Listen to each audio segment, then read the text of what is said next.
ये कहानी एक ऐसे बच्चे की जो अपनी ही की जादुई दुनिया में कैद है। लेकिन जब वो एक नई दुनिया में जाकर नए लोगों से मिलता है तो वहाँ अपनी शक्तियों के कारण हीरो बन जाता है। कहानी शुरू होती है जंगल की एक सुहावनी सुबह से। एक बच्चा प्यारे से खरगोश को देख रहा होता है। शायद वो उसे पकड़ना चाहता है। जैसे ही उसके ऊपर छलांग लगाता है खरगोश भाग निकलता है और पीछे से उस बच्चे पर ही हमला करके उसका मुंह छीले आलू जैसा कर देता है। उस बच्चे का नाम लॉयड बेलोडोना है जो अपनी हालत को देखकर आंसू बहाने लगता है। पर तभी उसके कानों में उसके बड़े भाई की आवाज पड़ती है जिसे देखते ही वो उसके गले लग जाता है। उसका बड़ा भाई शोमा काफी टाइम बाद उसे मिल रहा है। उस खरगोश की लाश को लेकर दोनों भाई ग्रैंडपा के पास चले देते हैं। लॉयड ने कहा कि वो भी अब बाहर की दुनिया देखना चाहता है पर उसके लिए पहले से बड़ा होना पड़ेगा। शोमा लॉयड के लिए एक बुक लाया है जो देखकर वो खुशी से फूले नहीं समाता। फिर वो बच्चा कुछ सालों बाद अपना यह सपना पूरा करने के लिए बाहर की दुनिया में कदम रखता है। आज लॉयड एक विच के घर पे आया है जिसका नाम मैरी है। लॉयड धीरे से आगे बढ़ता है और गेट खुला देखकर सीधा अंदर की ओर आ जाता है। मैरी तिरछी नजरों से स्कैन करती है। लॉयड के कुछ पूछने से पहले ही मैरी कहते कि विचेस विश पूरी जरूर करती है पर एक कीमत पर। वो लॉयड से जानना चाहते कि वो अपनी इच्छा के लिए क्या कुर्बान करने को तैयार है। लॉयड कॉन्फिडेंस के साथ कहता है कि वो एक यहाँ सोल्जर बनने आया है और कुछ देर यहीं रुकना चाहता है। मैरी उस पर चीखते हुए कहते कि तुम किसी होटल में जाकर क्यों नहीं बसते, आखिर उसका घर कोई धर्मशाला तो नहीं। लॉयड ने कहा कि वो कुनलून से है। जब मैरी ने उसके गांव के चीफ का नाम पूछा तो लॉयड ने अलका बताया और एक स्टोन उसकी टेबल पर रख दिया जिसमें से खुद अलका विच बाहर आती है जो मैरी की पुरानी मास्टर है। अलका चाहते कि मैरी लॉयड का पूरा ध्यान रखे क्योंकि वो उसके छोटे से गांव का प्यारा और मेहनती बच्चा है। मैरी ने जब अलका से सवाल करने की परमिशन मांगी तो उसने साफ इनकार कर दिया जिससे मैरी काफी डर गई। अलका का कहना है कि मैरी देखने में काफी कड़क है पर वो बच्चों से भी ज्यादा डरपोक है। अलका क्या जाती ही पहले तो मैरी अपना बुलबुलिया सुधारती है और फिर उस टोन पर अपना सारा गुस्सा उतारने लगती है। लॉयड ने अपनी गलती के लिए उससे माफी मांगी पर इसमें उसकी कोई गलती नहीं। अब मैरी को फाइनल एंट्रेंस एग्जाम तक उसे यहाँ रुकना पड़ेगा। मैरी सोच रही है कि लॉयड काफी प्यारा बच्चा है। अभी अलका फिर से अपने रूप में आकर कहती है कि इसका मतलब ये नहीं कि उसका फायदा उठाया जाए, ऐसा करने पर वो मैरी को एक मेंढक में बदल देगी। अलका नहीं चाहती कि लॉयड की तैयारी में कोई कमी आए लेकिन मैरी ने अपने सीनियर की इज्जत नहीं की। उसकी सजा तो उसे मिलकर ही रहेगी। सजा के तौर पर मैरी का आने वाला टाइम अशुभ होगा। इतना सुनते मैरी के मुंह के बल गिर पड़ी। अब तो अपनी किस्मत को चाहकर भी सुधार नहीं सकती। जब उसकी आंखें खुलती तो लॉयड मैरी के लिए नाश्ता लेकर उसके सामने खड़ा होता है। लगता है मैरी ने ऐसा नाश्ता काफी दिनों बाद किया है। असल में पैनकेक्स तो उसके फेवरेट हैं। मैरी के पूछने पर लॉयड एक्सप्लेन करता है कि बचपन में उसकी छोटी छोटी चीजें करने में काफी दिक्कतें आती थी पर उसके बड़े भाई ने उसका काफी ध्यान दिया। एक और नहीं जिसके बारे में लॉयड ने किताबों में पढ़ा है और उसी से इंस्पायर होकर वो एक सोल्जर बनना चाहता है। मैरी बताते कि उसके लिए एक कॉम्बैट टेस्ट है, रिटर्न एग्जाम और एक मैजिक टेस्ट भी देना होगा। लॉयड शर्माते हुए कहता है कि बाकी सब तो ठीक है पर उसे अपना स्टेमिना पर काम करना होगा क्योंकि आजामी तक आने में उसे 6 दिन लग गए। और जब मैरी को पता चला कि लॉयड दौड़कर आया तो उसके होश उड़ गए। लॉयड का स्टेमिना तो अमेजिंग है लेकिन ये उसके दादाजी के मुकाबले नहीं है क्योंकि वो तो सिर्फ 2 दिन में इतना डिस्टेंस पार कर लेते थे। अच्छा हुआ उसे रास्ते में कोई मॉन्स्टर नहीं मिला पर जंगली जानवर काफी मिले जैसे आग छोड़ती छिपकली और 10 मीटर की मेंटिस। अब मैरी के लिए वो तो मॉन्स्टर ही है। लॉयड ने कहा कि मॉन्स्टर तो सभी काली शक्तियों का राजा होता है पर उसे कौन बताए कि वो तो डीमन किंग है। मैरी उसकी बहादुरी की काफी तारीफ करती है पर अचानक उसे अपनी स्किन कुछ ज्यादा ही सॉफ्ट लगने लगी। उसने शीशे में देखा कि उसका चेहरा चांद की तरह चमक रहा है। लॉयड ने कहा कि ये उसके रुमाल का कमाल है जिस पर उसने टोकटा किया हुआ है। उस रुमाल से गंदगी को भी साफ किया जाता है। मैरी उसकी बातें सुनकर अपना सर टेबल पर पटकने लग गया। लॉयड ने कहा कि मैजिक के नाम पर सिर्फ बारिश कर सकता है लेकिन ये हर किसी की बस की बात नहीं। मैरी कहते कि तुम्हें सबसे पहले अपनी कॉमन सेंस पर बात करने की जरूरत है। आज लॉयड शहर में घूमने निकला है। वो कुछ लोगों को कहते सुनता है कि ये भीड़ फेस्टिवल की है जिसमें वो लोग भी है जो मिलिट्री एकेडमी में हिस्सा लेने आए हैं। अफवाह तो ये भी है कि कुछ बाहर के लोग अपने साथ मॉन्स्टर को भी लेकर आए हैं। शहर में एक मुंह छुपाई हुई लड़की एक अकड़ू कुमार से टकरा जाती है। शायद वो उसे जानता है लेकिन प्रिंसेस सेलेन उसे भावने देते हुए अपने मुंह फेर कर चली जाती है। वो एक शांत जगह जैसी ही आती है एक बड़ा सा मेंटिस उस पर धावा बोल देता है। उस एलिमेंट पर जैसे ही हमला करने वाला होता है लॉयड अपना जलवा दिखाते हुए उसे कीड़े को मसलकर आसमान में उछाल देता है जिसके बाद उसने सेलेन को प्यार से उठाकर उसके कपड़े साफ किए और अपना रुमाल से उसका मुंह भी पोंछा। सेलेन ने उससे अपना चेहरा छुपाते हुए उससे जान पहचान बनाई। फिर लॉयड उछलते वहां से चल दिया। सेलेन के मन में अब उसकी छवि बन गई थी। उसके चेहरे पर ढका हुआ कपड़ा सेलेन के अंदर कॉन्फिडेंस का कारण है। हर कोई उसे शापित समझता है। बचपन में उसके पिता ने कई पंडितों से इलाज करवाने की कोशिश करी जिससे उसे पता लगा कि एक दिन कोई इसकी जिंदगी में आएगा और उसे शाप से मुक्ति दिलाएगा। उस दिन से सेलेन खुद को ही शांति दे रही है और मोटिवेट करती रहती है पर अब भी सेलेन को उस दिन का इंतजार है। इसी गुस्से में जब उसने अपना मास्क उतारा तो उसकी आंखें चकित रह गई। सेलिन अब शाप से मुक्त है। अचानक उसके मन में लॉयड का चेहरा घूमने लगा।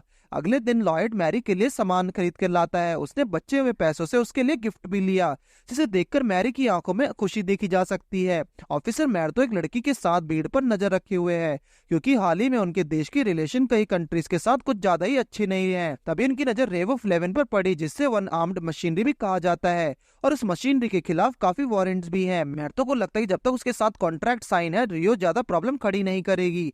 कॉन्ट्रैक्ट के अनुसार अगर रियो ने ज्वाइन किया तो उसके सभी वारंट्स कैंसिल हो सकते हैं। फिर उनकी नजर एलन लिंगडोपन पर पड़ी, जो एक कुशल परिवार से है। उसने सेलन को देखकर उसे रोका और उससे पूछने लगा कि उसने अपनी बेल्ट किस लिए खोली। अगर उसका चेहरा इतना ही साफ था तो इतने दिन उसने लोगों को धोखे में क्यों रखा। लेकिन सेलन को उसकी एक न सुनकर वहां से चलती बनती है। लॉयड चुपके से आकर रियो को बगल में बैठ जाता है, पर उसे देखते ही रियो को डर लगता है कि लॉयड कोई मॉन्स्टर तो नहीं। उसे देखते ही रियो को उसके अंदर एक खतरनाक मॉन्स्टर दिखाई पड़ता है, पर लॉयड बड़े प्यार से उसके साथ अपना इंट्रोडक्शन करता है। पर इससे पहले कि रियो कुछ रिएक्शन दे पाती, सेलेन रियो को साइड में कर देती है और ऐसा बिहेव करते जैसे लॉयड उसका भगवान हो। लॉयड भी देखते उसे पहचान लेता है और पूछने लगता है कि क्या वो भी मिलिट्री में पार्ट लेने आई है। जब रियो चुपके से 9-2-11 हो रही होती है तो सेलेन अजीब तरीके से उसे दबोच कर उससे जान पहचान बनाने लगती है। रियो को उन दोनों के बीच की केमिस्ट्री कुछ समझ नहीं आई। ट्रेनिंग शुरू होते ही मेटो सबको एक निशाना देता है, जो कई सारी मेटल प्लेट से बना है। तभी रियो भी उसके पास आती है। मैर्थो को लगा कि कहीं वो मना ना कर दे, लेकिन रियो पैसा कमाने का मौका कैसे छोड़ सकती है। रियो इससे सवाल पूछना चाहती कि लॉयड किस तरह का प्राणी है। मैर्थो ने कहा कि लॉयड भी एक आर्म वॉलेंटियर है और इससे ज्यादा वो कुछ नहीं पता। इतने में ही ग्रुप सी का नंबर आ जाता है, जिसमें रियो भी है। मैर्थो ने फिर भी उसे एक चेतावनी दी कि अगर उसकी यही हरकतें जारी रही तो वो खुद भी उसे दोबारा जेल जाने से नहीं बचा पाएगा। मैर्थो भी वहाँ से चला जाता है, क्योंकि वो एक कैंडिडेट पर ज्यादा टाइम ध्यान नहीं रख सकता। वहीं मैरी से मिलने के लिए उसकी गुरु एक बार फिर से दर्शन दे देती है। उसे भी लॉयड के रिजल्ट्स की काफी चिंता है। शाम के वक्त जब रिजल्ट्स की बारी आई तो उसमें लॉयड अपना नाम ढूंढने लगा। अगले दिन क्लास में रिगो और सेलेन की नजरें लॉयड को ढूंढने में लगी होती हैं, पर सिर्फ वही नहीं बल्कि मैर्थो भी लॉयड का ना होने पर थोड़ा बेचैन दिख रहा है। इसका मतलब साफ हुआ कि लॉयड क्वालिफाई नहीं कर पाया। वो झटपट में उन बच्चों को बात ऊपर करने को कहता है जो आज एब्सेंट है, जिसके लिए उसे टीचर अच्छा मजा चकाती है, जैसा कि अजामी के ऊपर पड़ोसी देशों के हमला का खतरा बना हुआ है, जिनमें से एक जियो एम्पायर भी है, इसलिए सभी को हर खतरे के लिए तैयार रहना होगा। टीचर ने कहा कि एक सरदर्द हमारे लिए एक और है, जो कि 5 सालों से पीछा नहीं छोड़ रहा है, और वो है मारिया अजामी का गायब होना। जो भी मारिया को ढूंढने निकलेगा उसे एक शानदार इनाम दिया जाएगा। इसके बाद लॉयड को स्ट्रीट्स पर दिखाया जाता है, जिसने एग्जाम के हर मोड पर अपना पूरा जोर लगा दिया, पर फिर भी उसके हाथ कुछ नहीं आया। तभी उसकी नजर एक शॉप पर पड़ती है जो पूरी खाली नजर आती है। अगले पल उस दुकान का मालिक उससे हमला कर देता है, पर लॉयड की शक्ति का अनुमान लगाता है, उसकी आंखें फट जाती हैं।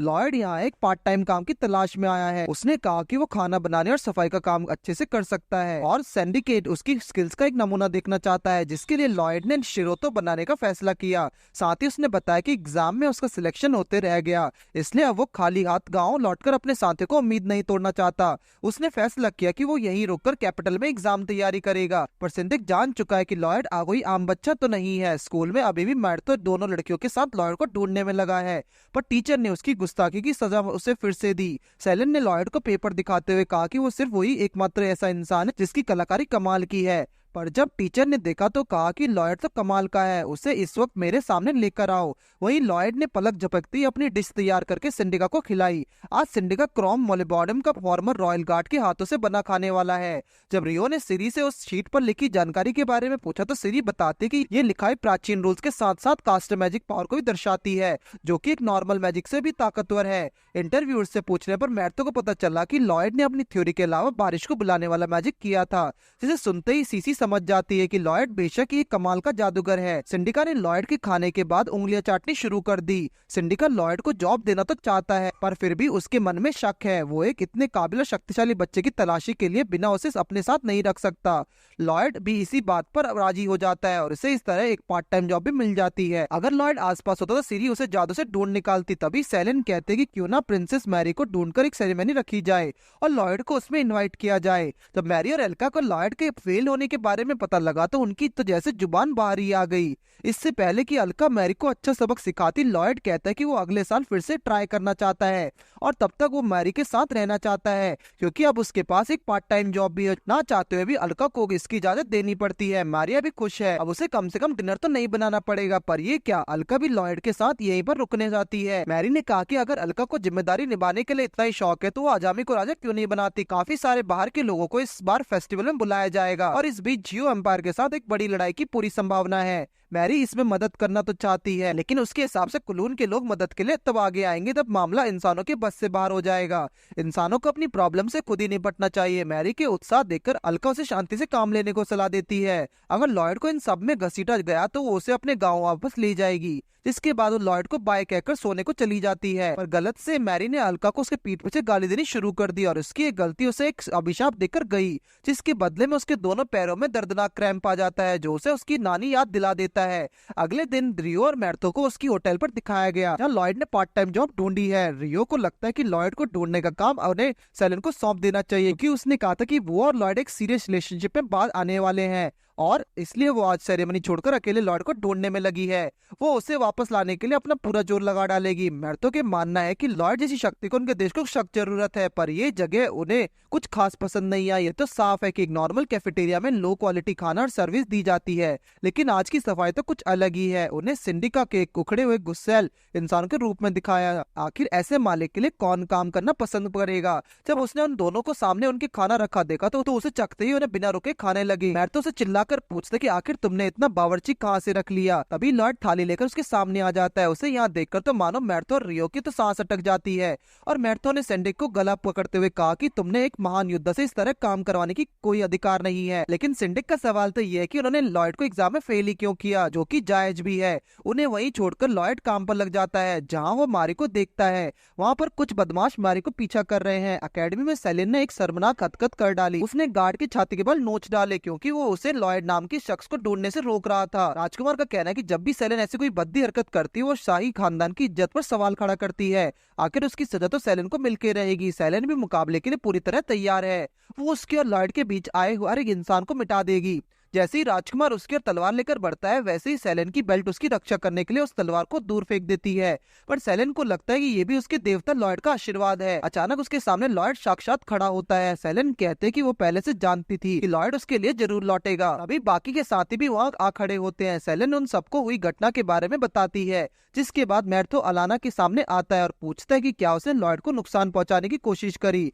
एलन के जवाब होता है कि उसके लिए एक आम नागरिक पर हाथ उठाना शर्म की बात है, लेकिन उसकी बात को मैर्थो और सिरी पूरी तरह घुमा देते हैं। उन्हें लगा कि एलन के पास आम जनता से लड़ने की भी काबिलियत नहीं है और वो चाहते हैं कि अगर एलन को खुद को साबित करना है तो उसे लॉयड का मुकाबला करना होगा, क्योंकि लॉयड कोई आम बच्चा नहीं बल्कि एंशिएंट रून्स का खिलाड़ी है। एलन के पूछने पर लॉयड लड़ने से साफ इनकार कर देता है। वो खुद को अभी तक एक बच्चा ही समझता है। एलन को लगा कि अच्छा हुआ उसे मेहनत नहीं करनी पड़ी। फिर वो खुद को एक स्ट्रॉन्ग फौजी बताने लगता है। पर इसी बीच लॉयड मुकाबले के लिए राजी हो गया। शायद एलन लॉयड को काफी हल्के में ले रहा है। उसका एक पंच पड़ते ही वहाँ एक तेज तूफान दिखाई पड़ता है, जिसके बाद से ही लॉयड एक बवंडर के रूप में गायब हो जाता है। पर असल में मैरी ने आकर उसे रोका और अपने साथ ले जाने लगी।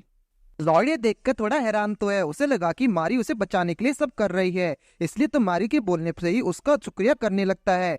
अब लॉयड अपनी जान बचाने के लिए उसका एहसान उतारने के लिए तैयार है। मैरी समझ गई कि लॉयड इतना इनोसेंट है कि कोई भी बुरा इंसान उसका आसानी से फायदा उठा सकता है।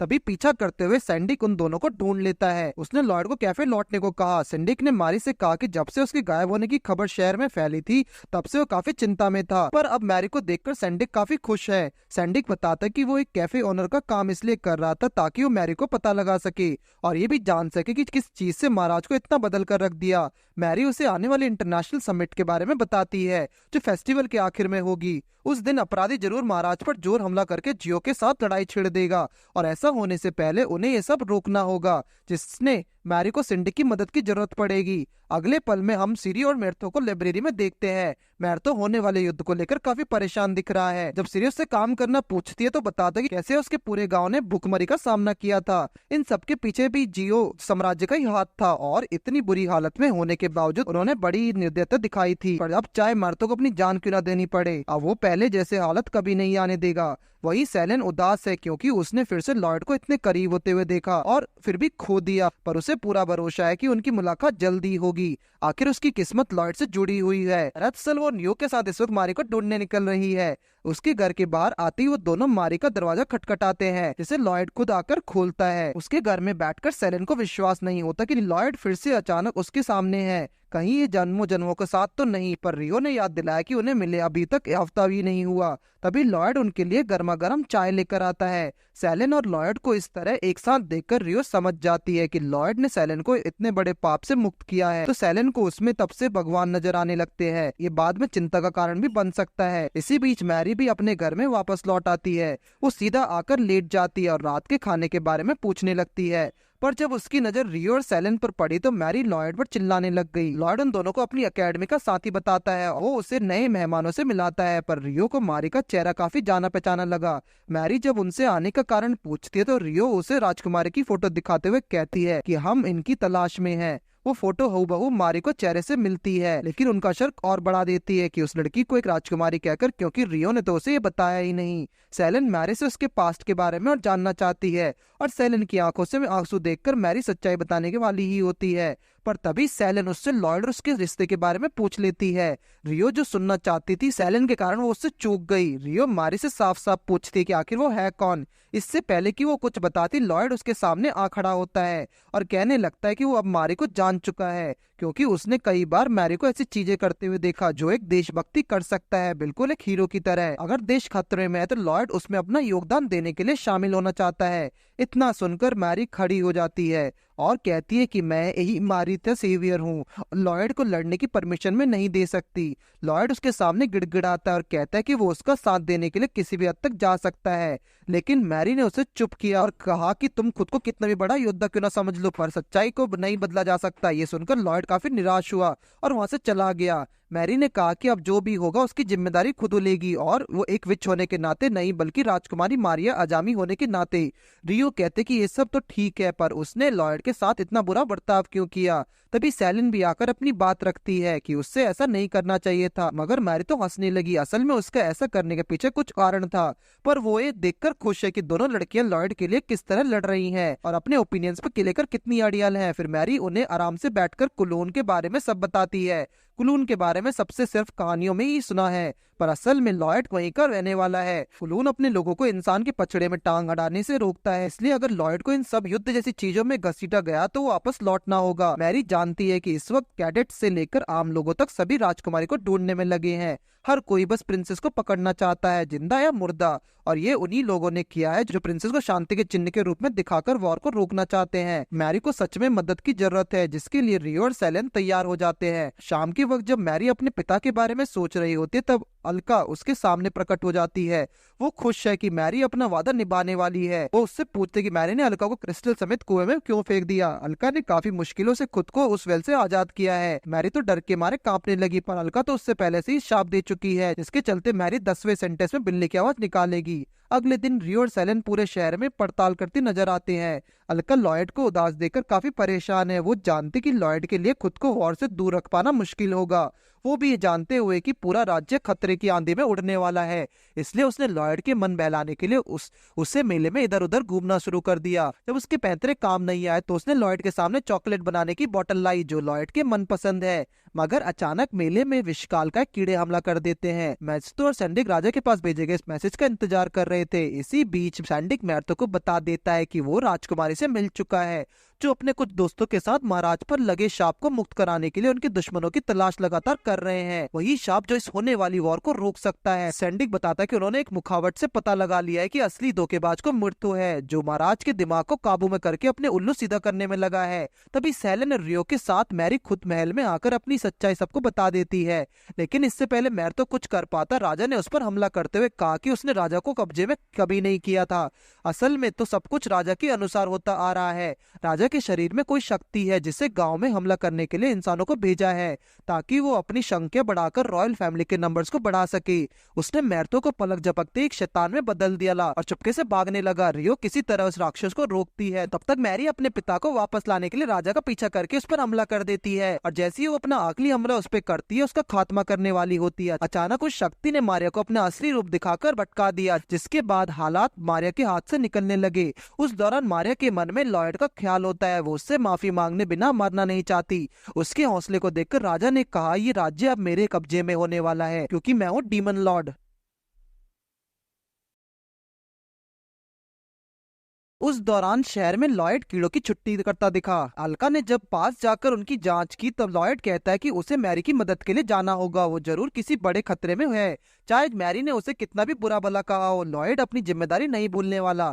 डीमन तो ठीक सामने देखकर मैरी को अलका की बात याद आ गई। उसने कहा था कि कानून के लोग जब मदद के लिए आते हैं, तब मामला इंसानों के हाथ से बाहर चला जाता है। मारी काफी नाराज है क्योंकि डीमन ने उसे पहले अपनी सच्चाई के बारे में नहीं बताया। अगर ऐसा हो तो वो लॉयड की मदद ले लेती और सब कुछ ठीक होता।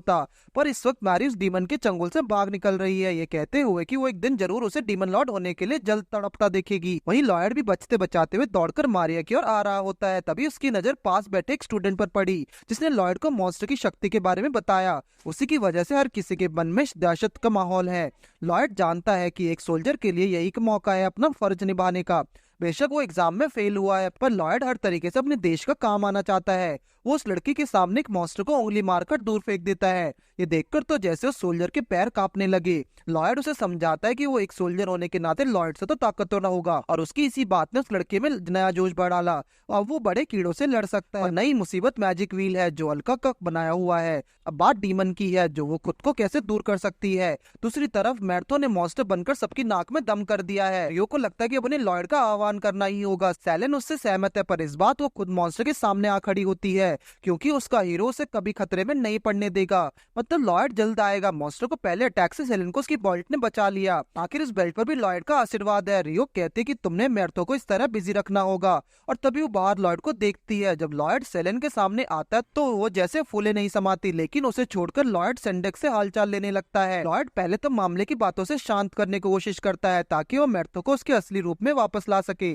सिर्फ वही है जो उसे अपनी ताकत से काबू में रख कर सकता है। उसकी बातों को असर मैर्थो पर होने लगा। लॉयड ने उसे एक सोल्जर का फर्ज याद दिलाया, जिसे सुनते ही मैर्थो को अपनी मातृभूमि याद आ जाती है। वो हमेशा से शांति चाहता था, लेकिन लॉयड ने कहा कि वो तो मैर्थो को नशे की बात कर रहा था, उसे फेस्टिवल में इतनी नहीं पीनी चाहिए थी। अचानक उसने अपनी बातों से वक्त बदल डाला और मैर्थो फिर से अपनी खतरनाक रूप में आ गया। फिर क्या था, उसे फिर से मुंह की खानी पड़ी। जब लॉयड को मारी और मॉन्स्टर के बीच की लड़ाई के बारे में पता चला तो भागकर उसे बचाने के लिए गया, पर इससे पहले ही मारी खुद के अंदर और आ गई। वैसे तो मारी ने लॉयड को दूर रहने को कहा था, पर अब उसकी खुशी साफ देखी जा सकती है। तभी डीमन लॉर्ड भी वहां आ जाता है और लॉयड उसे ही सुरक्षित रहने को कहता है, क्योंकि उसके लिए तो वो राजा ही है। लॉयड राजा से उसके हुलिये के बारे में कई सवाल करने लगता है, कहीं वो बीमार तो नहीं। मैरी ने सबको बताया राजा के अंदर छुपे शैतान के बारे में, और कहा कि इसने मुझे काफी परेशान किया है, और इससे बुरा क्या होगा कि उसके सारे शरीर से बहुत सारी स्मेल आ रही है। वो चाहते कि लॉयड उसके बदबूदार शरीर का इलाज करे, और लॉयड ने ठीक वैसा ही किया और डीमन को एक सुंदर इंसान में बदल दिया, और साथ ही उसकी सारी बुराइयां भी साफ हो गई। मारी के परिवार के साथ पंगा लेने का अंजाम उसने आखिर देख ही लिया। जैसे ही लॉयड ने मारी के हाथ पर घाव को ठीक किया तो उसके गले से लगा लेती है, जिन्हें इस तरह देखकर सेलन को आग बबूला हो गई। अगली सुबह फेस्टिवल के नए जोश के साथ शुरू होती है। फेस्टिवल के मजे लेते हुए लॉयड की नजर अचानक उसके बड़े भाई शोमा पर पड़ती है। वो उससे काफी लंबे समय बाद मिल रहा है। सोमा अजुमी में कुछ सवाल पूछने आया है, पर वो लॉयड को यहाँ देखकर काफी खुश हुआ। अचानक उन दोनों की नजर अलका पर पड़ी, जिसे आता देख शोमा तो 9-2-11 हो जाता है। जब अलका को पता लगा तो उसे शोमा को लेकर शक होने लगता है। सीरी सैंडिक को नई सोल्जर वाली ड्रेस में देखकर उसकी तारीफ करती है। वो पूछती कि क्या सैंडिक ने नया रूप मैर्थो के कारण लिया है। शायद न हाँ, क्योंकि वो मैर्थो को रोकने में कामयाब नहीं हो पाया था। पर बात बात में सीरी का वो मजाक उड़ा देता है, जिसके बाद उस कड़ी पीड़ा का सामना करना पड़ता है। आखिर एक सीनियर ऑफिसर के साथ उसे बर्ताव शोभा नहीं देता। अगली बार मुंह खोलने से पहले उसे ध्यान रखना होगा। फिर हम मैर्थो को जंगली खरगोश से बचाकर उड़ते हुए देखते हैं और अलका कूदकर उसे बचाने आ जाती है। वो उसे खेतों में ले जाती है जहाँ अलका ने कई सारी वीट की फसल उगाई है। काफी थकान महसूस हो रही है और ऐसा उसने पहली बात नहीं किया है। मैर्थो को लगा कि बचपन में उसने जिस मसीहा को देखा तो वो अलका ही थी। अब मैर्थो नहीं चाहेगा कि वो दोबारा किसी मॉन्स्टर में बदले, इसलिए तब तक अलका ने उसे फसल संभालने का काम दिया। जब वो घर लौटी तो उसने लॉयड के कपड़े बदलते हुए देखा, पर उसकी ये नीच हरकत मारी को एक आंख नहीं भाई। उसने पूछा कि तुम लॉयड का एक सोल्जर क्यों नहीं बनाना चाहती हो? तो अलका ने कहा कि सोल्जर की ड्रेस में लॉयड सुपर क्यूट लगेगा। अब इससे ज्यादा बचकाना रीजन वो नहीं दे सकती थी। अलका ने मारी से पूछा कि कहीं तुम्हारा मन दोबारा महल जाने का तो नहीं, क्योंकि अब तो उसके पिता भी ठीक हो चुके होंगे। मैरी ने कहा कि उसके मन अब शहर जाने का लगता है, तो लौटना थोड़ा मुश्किल होगा। कुछ देर बाद लॉयड को ड्रेस में देखकर अलका तो फ्लैट हो गई। तभी उनका दरवाजा सेलेन और रियो ने खटखटाया। आखिर सेलेन लॉयड को देखकर उसकी तारीफ करने से खुद को कैसे रोक सकती है। लॉयड ने उन्हें अपने गांव की चीफ अलका से मिलवाया। सेलेन और अलका को एक दूसरे से जलन होने लगी। सेलेन की ये बेल्ट लॉयड ने खास वित्र से बनाई है जो एक डिवाइन बीस्ट की स्किन है। इसी बीच एलन भी आकर उन्हें ज्वाइन करता है। उसे भी लॉयड पर पूरा भरोसा है। एलन लॉयड को जल्दी से जल्दी एकेडमी में देखना चाहता है। वो तो लॉयड से ट्रेनिंग लेने के लिए भी उतावला है। उन सब की बातें सुनकर मैरी का पारा चढ़ने लगा और उसने अलका को अलमारी में बंद कर सभी को स्कूल भेज दिया। कुछ देर बाद हम लॉयड को सैंडिक और मैरी के साथ कहीं जाता हुआ देखते हैं। लॉयड को एक जगह से सामान इकट्ठा करना है। वहाँ एक जादुई तलवार भी है जिसे वहाँ से हटाने के लिए ताकत और जादू की जरूरत है, और उसका जो भी मालिक होगा उस दुनिया पर राज करेगा। शायद वो पहले से जानते थे कि लॉयड तलवार को ही एक झटके में खींच जा निकालेगा, और उसने ठीक वैसा ही किया। वहाँ का मेयर काफी दुखी हुआ क्योंकि वही बेशकीमती तलवार को उसकी रोजी रोटी थी। आशा है कि वो जल्दी एक दूसरे डुप्लीकेट तलवार बना लेगा। फील्ड में जाते ही लॉयड ने अपना कमाल दिखाना शुरू कर दिया, पर सबकी हालत तो उसे देखकर ही खस्ता हो गई। जैसे तैसे ट्रेनिंग खत्म करके सभी जब क्लास में पहुंचते, सिरी सबको बताती है कि अब कोई भी पढ़ाई लिखाई नहीं होने वाली होगी, तो सिर्फ प्रैक्टिकल क्लास। एलन ने बताया कि रोकुजो एकेडमी में उन सबका एक इंटर स्कूल कंपटीशन होने वाला है जिसमें अजामी पिछले 3 सालों से हारती आ रही है।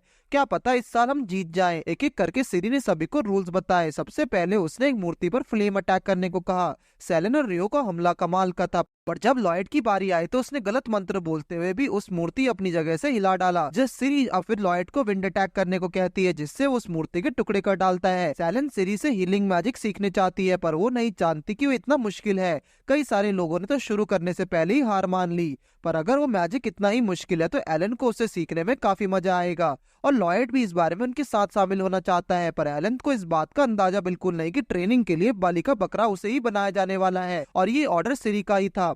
अचानक आज मैरी के घर में 2 लड़कियां घुस आती हैं जो खुद को कस्टमर्स बता रही हैं। वो दोनों किनॉन सिस्टर्स हैं, जिसमें से एक मैना और दूसरी फाइलो है। वो दोनों मशीनरी में स्टूडेंट्स हैं। उन्होंने मैरी को एक लड़की की फोटो दिखाई और तभी किसी को आता देख फाइलो ने लॉयड पर दमदार हमला कर दिया, पर उसे तो एक खरोच तक नहीं आई। लॉयड को लगा कि उसने मक्खी को मारने के चक्कर में उसे गलती कर दी है। दरअसल वो फोटो रियो की है जिसे लॉयड ने पहचान लिया। फाइलो मैरी के घर पर रुकने की जिद करने लगती है। वो तो लॉयड की दासी बनने के लिए पूरी तरह तैयार है, मगर मैरी ने उन दोनों को फटका मार के घर से दफा कर डाला। उसकी चिंता करने के लिए लॉयड कहता है कि वो पूरी तरह ठीक है। मैरी को लॉयड के सपने लेते देख अलका उसके सामने टपक पड़ी और कहने लगी कि तुम मुझे छोड़कर लॉयड के साथ घूमने के सपने भी कैसे देख सकती हो। जब लॉयड बाहर आया तो अलका ने मैरी को छुपा लिया। अगले दिन कंपटीशन की प्रैक्टिस से पहले बच्चों पर सिंडिक की नजर पड़ती है और उन्हें इस तरह मेहनत करते हुए कि इनाम घोषित करता है। जब रियो ने सिरी को जोश में देखा तो उससे कारण पूछ ही लिए। सिरी कहती कि वो स्नेक वुमन से भी बुरी तरह जलती है और उससे पीछे रहकर अपनी नजरों में ज्यादा नहीं गिरना चाहती। तभी वही स्नेक वुमन उसके पास खड़ी हुई जिसका नाम रियूल है। रियूल के साथ क्विनॉन सिस्टर्स भी हैं। रियूल सिरी की पुरानी क्लासमेट है जो राजनीति चलाकर दुश्मनों को रास्ते से हटाना बेखूबी जानती है, और ऐसा करके आज वो हेडमास्टर की गद्दी पर विराजमान है। रियो ने रियो की भड़काने की कोशिश करी ताकि वो उसे अपने साथ कर सके। राहुल रियो को मैच के दिन तक सोचने का टाइम देती है। फाइलो ने अभी तक लॉयड का पीछा नहीं छोड़ा, पर सेलेन किसी और लड़की को उसके साथ कैसे देख सकती है। फाइला के बारे में लॉयड ने सुनते ही वो आग बबूला उठी। सेलेन की पॉजिटिवनेस दिन पर दिन बढ़ती जा रही है। आज लॉयड ने कुछ ज्यादा ही स्पेशल करना बनाया है। लॉयड मैरी से कहता है कि वो किसी से करीब जाना चाहती है, पर कैसे या वो नहीं जानता। मैरी ने सोचा कि वो उसी बात का कर रहा है। मैरी ने सलाह दी कि क्यों ना वो उसे चाय पर ले जाए, एक डेट की तरह। लॉयड कहने लगा कि आखिर उसके जैसे कमजोर लड़के के साथ डेट पर कौन लड़की जाना चाहेगी, पर किसी तरह मैरी ने उसका कॉन्फिडेंस बढ़ाया। पर वो कहाँ जानते थे कि लॉयड रियो की बात कर रहा है। सेलेन लॉयड की फोटो दिखाकर पूछती है कि मैं इसके साथ और टाइम कैसे बिता सकती हूँ। तभी एलन आकर रियो को मजाक बनाता है और इसके लिए उसे मुंह की खानी पड़ती है। तभी लॉयड वहां आकर रियो को सीधे डेट पर चलने को पूछता है और वो ना नहीं कर पाती। लॉयड ने डेट को भी उसे बताया कि कुछ दिनों से रियो उसे कुछ परेशान दिख रही है और अगर कोई प्रॉब्लम हुआ तो रियो को अपने दोस्तों से नहीं छुपाना चाहिए। लेकिन जब जासूसी करते हुए सेलेन ने एलन को पकड़ लिया तो उसने एलन की बची हुई टांग भी तोड़ डाली। रियो बताती कि वो बचपन में एक अनाथालय में रहा करती थी जहां उसकी मुलाकात रियोल से हुई और रियोल ने उसे कई सारे छोटे बड़े जादू सिखाए। एक दिन जब रियोल उसके पास आई तो उसके हाथों में एक म्यूसरिल पोटास्टी आर्म था। रियो को लगा कि अब उनके पास ताकत होगी जिससे ऑर्फनेज के लिए पैसा कमाना आसान हो जाएगा, लेकिन रियो वहां से भाग गई। रियोल ने तो मैजिक आर्म रियो को उसके मैजिक एबिलिटीज बढ़ाने के लिए दिया था। रियो चाहे तो रॉयल स्वॉर्ड भी कभी भी अपने हवाले कर सकती है। वो लॉयड को छूकर उसकी सारी ताकत सोख सकती है। ये आर्म रियो के लिए रूट की तरह काम करता है जिसमें उसकी सारी ताकत समाई है। जब तक रियो से अपने हाथ से अलग नहीं करेगी तब तक रियो उसके नाम पर क्राइम करती रहेगी और रियो को जिंदगी भर भागते रहना होगा। अब इसके बाद रियो का भरोसा सब पर उठने लगता है। लॉयड रियो को ही हाथ पकड़ा लेता है और कहता है कि मैं कभी तुम्हारा भरोसा नहीं तोड़ूंगा। उन्हें ऐसा देखकर सेलेन सामने आई और क्योंकि उसने सारी बातें सुन ली थी।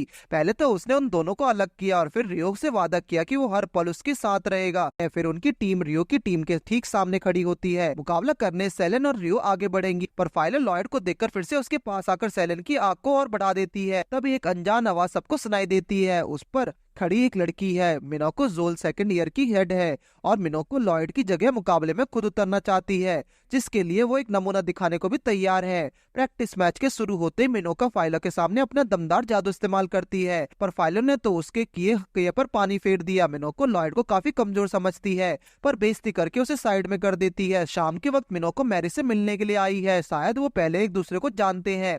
मिनोको काफी जल्दी बुरा मानने वालों में से है। मिनोको की आंख में देखकर मैरी को लगा कि उसकी तबीयत खराब तो नहीं। तभी लॉयड भी वापस आ गया जहां उसने मिनोको को देखा। मैरी ने तो आते उसे किचन का रास्ता दिखाया। आखिर में मैरी को आज ज्यादा ही भूख लगी है। इग्नोर महसूस करते हुए मिनोको मैरी के घर से भाग गई। मैच स्टार्ट होने से पहले रियो और रियोल में आवाज को लेकर काफी बहस होती है। साइनिक इनाम घोषित करते हुए स्वॉर्ड को अपने हाथों में उठाता है जिसे देखकर रियोल और रियो के पैरों से जमीन खिसक जाती है। रियो के दोस्तों को समझ नहीं आ रहा कि वो होली स्वॉर्ड को देखकर इतनी अचंभित क्यों है। अब रियोल को भी एक स्टूडेंट की तरह मुकाबले में हिस्सा लेना पड़ेगा और वो स्वॉर्ड के लिए जान लेने के लिए भी तैयार है। सिरी कहते कि जब तक लॉयड उनके साथ है डरने की कोई बात नहीं। रियो चाहते कि सिरी उसे इसी वक्त हीलिंग मैजिक सिखाए। अलका मैरी को मार्केट जाने को रोकना चाहती है क्योंकि मार्केट के तो बहाने हैं। मैरी को लॉयड का मैच देखने जाना है। अगर उसने बाहर जाने की कोशिश भी करी तो अलका हर बार की तरह उसे शाप लगाने में पीछा नहीं हटेगी और उसने अपने कहे अनुसार ठीक वैसा ही करके मैरी को दर्द से तड़पने पर मजबूर कर दिया। कुछ ही देर में मैच शुरू होता है जिसमें सिर्फ मैजिक का इस्तेमाल करना होगा। घूसा या थप्पड़ मारना ये फिर बाल खींचना सख्त मना है। पहली बारी है फैलन और सेलेन की। अब सेलेन के पास मौका है कि वो लॉयड के बदला ले सके। उसे अपनी रेड बेल्ट पर पूरा भरोसा है लेकिन इस बार वो बेल्ट उसके एक काम नहीं आई। ना जाने आखिर इस बार उसका जादू काम क्यों नहीं कर रहा। फाइलो सेलेन पर लगातार हमला करने लगती है। इस बार तो उसने आग के साथ बिजली का भी इस्तेमाल किया। सेलेन की 10 साल पुरानी दोस्त उसकी बेल्ट उसका साथ छोड़ देती है पर अचानक बेल्ट ने उसे थंडर से बचा लिया जिसके बाद सेलेन का भरोसा वापस जाग जाता है और इसी के साथ उसने फाइलो को भी उठा लिया। जैसे ही फाइलो अपना पंच इस्तेमाल करने वाली होती है रेफरी सेलेन को पहले ही डिस्क्वालीफाई कर देता है क्योंकि सेलेन ने अपनी बेल्ट से फिजिकल अटैक करने की कोशिश करी जो कि रूल्स के खिलाफ है। अगली बारी है लॉयड और मीना की। वो लॉयड को शक्ति से पूरी तरह परिचित है। मीना ने लॉयड को दम घुटने के लिए उसे अपनी पानी के मुकुट पहना दिया पर लॉयड को इससे कोई फर्क नहीं पड़ता। मीना इस बात से फ्रस्ट्रेट हो जाती है और अपनी एक्वा वॉल क्रिएट करके लॉयड को अंदर बेबान देती है। जब बारी लॉयड की आई तो उसने हल्का सा जोर लगाकर मीना को जिंदा दीवार में चुन लिया। इसी के साथ जीत हुई लॉयड की। फाइनल मुकाबले के लिए रॉयल और रियो आमने सामने आती है। रियोल मित्रिल आर्म की शक्ति को जानती है और उसी के आज वो चैलेंज करने वाली है। अगले अटैक के लिए रियोल पूरी तरह कॉन्फिडेंट है और उसने रियो को मित्रिल आर्म उसके शरीर से अलग काट डाला। शायद वो इसकी तैयारी पहले से करके आई थी पर रियो भी इस बार तैयार लग रही है और उसने एक जोरदार पंच रियोल के मुंह पर मारकर उसकी नानी याद दिला दी। ऐसा इसलिए क्योंकि रियो हीलिंग मैजिक की मदद से मैजिक स्टोन पहले ही अपना हाथ में छुपा लिया था जिसकी मदद से उसने सबको चौंकना दिया। जिसके बाद रियो एक क्लास मैजिक का मंत्र पढ़ती है और वो शब्द सुनते ही मायनो और रियोल के रोंगटे खड़े हो जाते हैं। पर रियो ने उसे छोटे से मैजिक से ही चित कर डाला। रियोल का डर उसे ले डूबा और रियो की जीत हुई। हुई। फिर हम रियोल को खुद से बात करते हुए देखते हैं, जहाँ वो एक अनजान जगह आकर अपने बचपन के सपने को याद करती है। रियोल हमेशा से एक एक्सीलेंट स्टूडेंट बनना चाहती थी और इसी इच्छा ने उसके मन में शक्तिशाली बनने का सपना जगाया। शक्ति पाने के लिए उसे अपने सिर्फ एक ही चीज की जरूरत है, जो कि है होली स्वॉर्ड। और जैसे ही उसका सपना टूटता है और उसका साथी उसे बताता है कि सेलेन और रियो का फिलहाल इलाज चल रहा है, इसलिए तलवार की निगरानी की जिम्मेदारी सिर्फ लॉयड का कंधों पर है। पर रियोल की हालत भी इतनी ठीक नहीं कि वो लॉयड से वो तलवार ले सके। इसके लिए उन्हें मैरी से दोस्ती करनी पड़ेगी। रियोल फाइलो को एक लेटर देकर उसे मारी को देकर आने को कहती है। उसने जाकर देखा कि मैरी को स्टोन के सामने अपना शाप दूर करने की गुजारिश कर रही है। फाइलो ने जान लिया कि कांच की बॉल उसकी कमजोरी है। शाम के वक्त जब लॉयड लौट के आता है तो वहाँ एक लेटर पड़ा हुआ देखता है, जहाँ उसे पता चला कि मैरी को किसी ने किडनैप कर लिया है। जैसे ही फाइलो को पता लगा कि लॉयड स्टोन की तलाश में यहाँ आ पहुंचा है, वो अचानक उसके सामने आ खड़ी हुई ताकि वो लॉयड को मजा चखा सके। फाइलो ने सोचा कि मैना का बदला लेने का ये सही वक्त है, जिसके बाद उसने लॉयड पर हमले करने शुरू कर डाले। लॉयड को तो इन सबसे फर्क पड़ने वाला नहीं था, लेकिन उसने लड़ने की शक्ति रखी। अगर वो जीता तो फाइलो को मारी का पता उसे बताना होगा। तलवार एलन को देते हुए लॉयड लड़ने के लिए तैयार हो जाता है, लेकिन किसे पता था कि लॉयड एक पंजा लड़ाने के कंपटीशन की बात कर रहा है।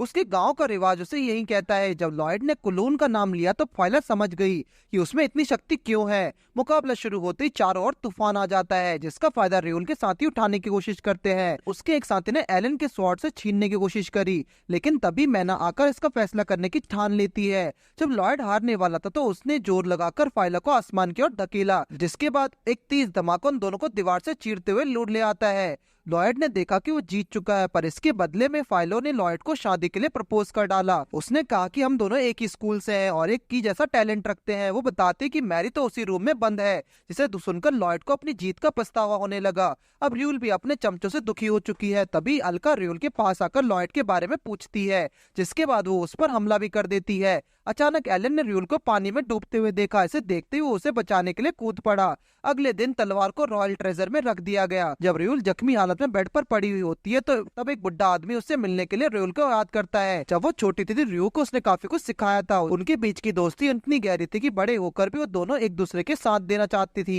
आज भी रियो को उसकी इतनी चिंता है। शाम के वक्त जब किनॉन सिस्टर्स अपने साथी को बहाल पड़ा देखती हैं, तब वैसे तो उन्हें उसके शरीर पर कोई निगाह नहीं दिखता। उस दौरान वो दोनों एक प्रोजेक्ट के बारे में बात करती हैं, जिसके बाद फाइलो उस लड़के को अपने कंधे पर उठा लेती है। फिर अगले दिन रियो लॉयड से पूछती है कि तुमने इन छुट्टियों में क्या कर रहे हो, अगर वो फ्री हो तो दोनों कहीं चल सकते हैं। पर तभी उनके पीछे सेलन खड़ी नजर आई, जिसके मन में दुख से भरा हुआ है, क्योंकि सेलन को उसकी फैमिली ने घर पर बुलाया है। इसलिए उसके लॉयड के साथ कहीं जाने का प्लान पर पानी फिर गया है। वो तो लॉयड के साथ जाने के लिए अपने घर पर जाग लगाने को तैयार है, पर लॉयड ने कहा कि इन छुट्टियों में नहीं, वो अगली बार किसी के साथ जाएगा। फिर सेलन रियो पर टूट पड़ी, क्योंकि उसने लॉयड को अपनी ओर खींचने की कोशिश करी थी। तभी एलन भी वहाँ आ जाता है, जो लॉयड के साथ अपनी छुट्टियां बिताने की सोच रहा है। पर कुछ ही देर में एलन की ओवर एक्टिंग शुरू हो जाती है। सेलन और रियो लॉयड को घसीटकर वहां से ले जाएंगे। वहीं घर पहुंचने पर लॉयड अलका और मैरी को लड़ते हुए पाता है। उसने कहा कि मिस्टर सेंड्रिक ने उसे एक होटल में जॉब करने की सलाह दी है, इसलिए वो पूरी छुट्टियां वही बिताने वाला है। पर अगर किसी को मदद की जरूरत हो तो लॉयड हमेशा की तरह तैयार ही है। मैरी और अलका ने सोचा कि क्यों ना लॉयड उन्हें अपने होटल एक बार दिखा दे, लेकिन लॉयड ने तो साफ इनकार कर दिया। अब से लॉयड हर काम खुद करके अपना एक्सपीरियंस बढ़ाना चाहता है और इसलिए वो अब से होटल में ही रहेगा। जब लॉयड होटल पर पहुंचता है तो वहां पर खड़ा ओनर उसके एहसास से कांप उठा है। कोबा लेमाइन रॉयल गार्ड भी रह चुका है। आखिरकार वो एक लीडर हुआ करता था। इतना सुंदर होटल देखते ही लॉयड के होश उड़ने लगते हैं। कोबा उसे हाल ही में हो रही घटनाओं के बारे में बताता है कि कई सारे गेस्ट आजकल अपने आप कोमा में चले जाते हैं। इस मिस्ट्री को ये लोग काफी टाइम से सुलझाने की कोशिश कर रहे हैं। जब कोबा ने सिंडिक से मदद मांगी तो उसने मदद के लिए लॉयड को यहाँ भेज दिया।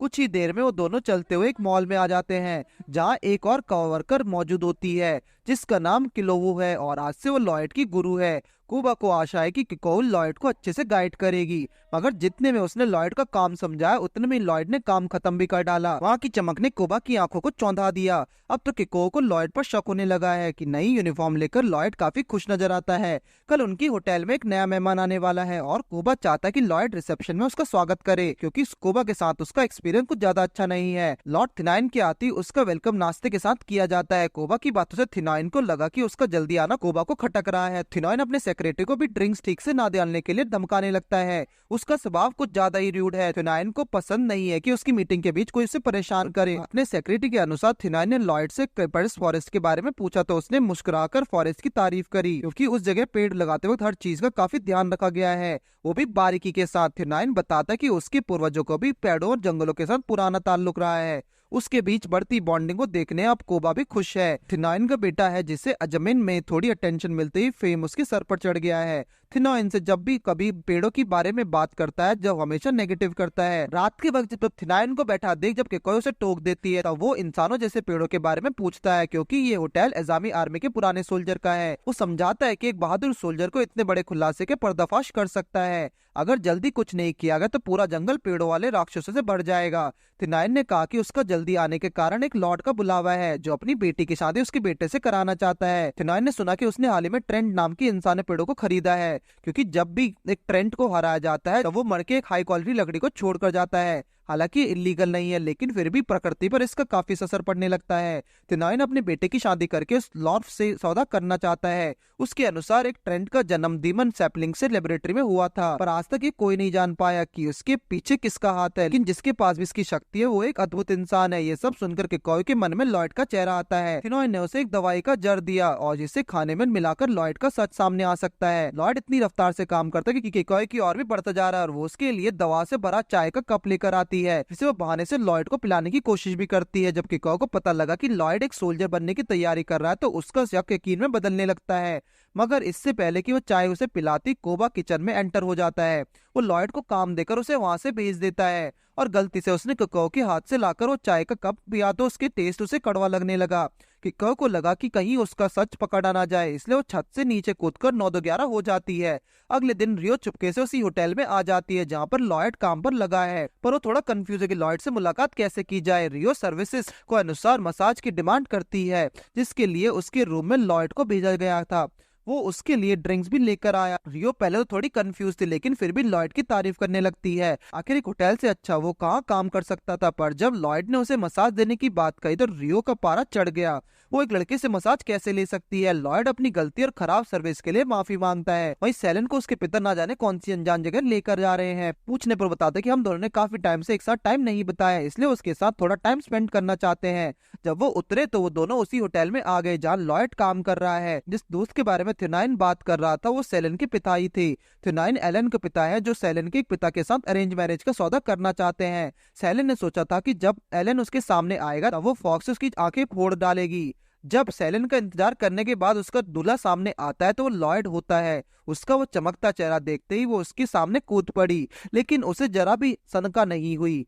सेलन लॉयड को एक अकेली जगह पर साथ ले जाती है। वो कहती कि अब तो हमारी शादी होने से कोई नहीं रोक सकता, लेकिन उसके इस जोश को कंट्रोल करने के लिए रियो टाइम पे आ गई, वो भी एक एम्प्लॉय की ड्रेस में। वो बताते कि एलन को आज होटल में बेहोश पाया गया था। जब सबके सामने हुआ था सब दंग रह गए, पर थिनाइन अपना वादा नहीं तोड़ सकता था। उसने अपने बेटे को रूप में लॉयड को सामने खड़ा कर दिया।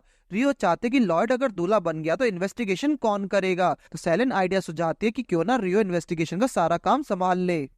जब सेलन लॉयड को नदी किनारे लेकर आती है तो जबरदस्ती लॉयड को खुद की तारीफ करने को कहती है। जैसे लॉयड ने कहा कि तुम्हारी आंखें झील जितनी गहरी हैं, सेलन तो जैसे पागल हो गई। उसने ये समझा कि लॉयड ने उसे शादी के लिए प्रपोज कर दिया है, पर उसकी एक्साइटमेंट में अड़ंगा डालने के लिए रियो टाइम पर आकर उसे रोक लेती है। शायद सेलन अपना वादा भूल रही है। वहीं सेलन को पिता को अब थ्योरनाइन पर शक होने लगा था। रियो को पूछने पर सेलन ने कहा कि उसे वादा याद है कि उन्हें इन्वेस्टिगेशन पे फोकस करना है। इसी बीच लॉयड का भाई सुमा भी आ जाता है, जो महल में कुछ एक्सप्लोजिव्स डिलीवर करने आया है। लेकिन कुछ ही देर में उसका जाने का वक्त भी नजदीक आता है और शोमा के जाते ही सेलन लॉयड को खींचकर अपने साथ अकेले कुछ टाइम बिताने के लिए ले जाती है। वो दोनों बोट के मजे लेते हुए नजर आते हैं। सेलन अपनी बेल्ट को देखकर उसके पीछे की दुख भरी कहानी सुनाती है, क्योंकि इसी बेल्ट ने उसके बचपन को एक बुरा सपना बनाकर रख दिया था। हर कोई सेलन की घिनौनी नजरों से देख रहा करता था, इसलिए सेलन ने सांप से मुक्त होने के लिए अकेले में काफी ट्रेनिंग करी। उसके पिता ने अपनी पूरी जान लगा दी और जब बेल्ट उतरी तो उन्होंने एलन से उसकी शादी के बारे में सोच भी कैसे लिया। पर जो भी वो सेलन लॉयड से उस बेल्ट के खातिर ही मिल पाई है। वो अब लॉयड को अपना सब कुछ मानने लगी है।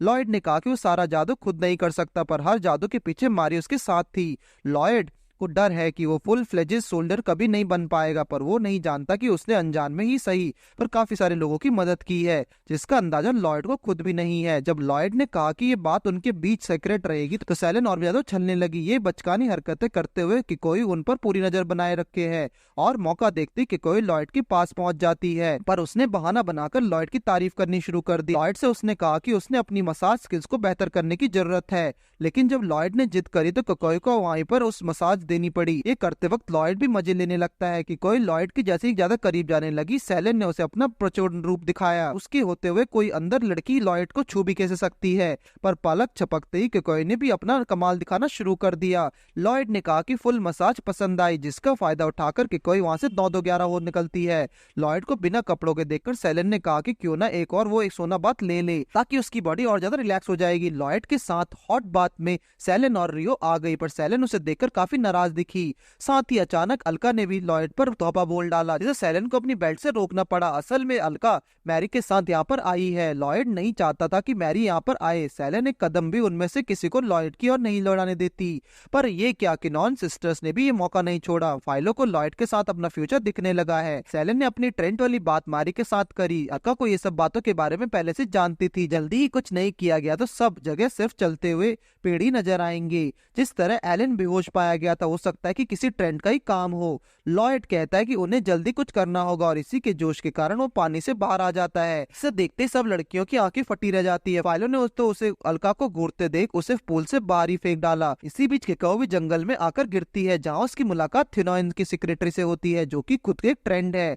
अब उसका राज बाहर आ चुका है, लेकिन केकाओ उसे डरने के बजाय उसे डांट कर चुप कर देती है। अब वो सच जान चुकी है। तभी वो सेक्रेटरी उसके पैरों को जकड़ लेता है। उसके पास डीमन सीडिंग की ताकत है, जिससे वो थिनोइन की ही नहीं बल्कि पूरी दुनिया को अपने कब्जे में कर सकता था। अचानक लॉयड भी कोकोई को ढूंढते हुए जंगल आ पहुंचा। जब उसने ट्रेंड को देखा तो उसने सोचा कि रूप सेक्रेटरी ने थिनोइन को इम्प्रेस करने के लिए रखा है। तभी वहीं कई सारे ट्रेंड्स प्रकट हो जाते हैं। लॉयड को एक मजाक लग रहा है। उसे पता लग गया कि केकाओ उसे क्यों डांट रही है। लॉयड अपनी सीनियर से अपने पेड़ पौधों की सफाई की परमिशन चाहता है। दूसरी ओर ट्रेंड्स को लेकर एक मीटिंग चल रही होती है, जब थिनाइन ट्रेंड्स के साथ अपनी फैमिली हिस्ट्री को जोड़कर बताता है। कोबा को लगता है कि जब से थिनाइन यहाँ आया है तब से ही ट्रेंड्स वाली घटनाएं सामने आने लगी हैं।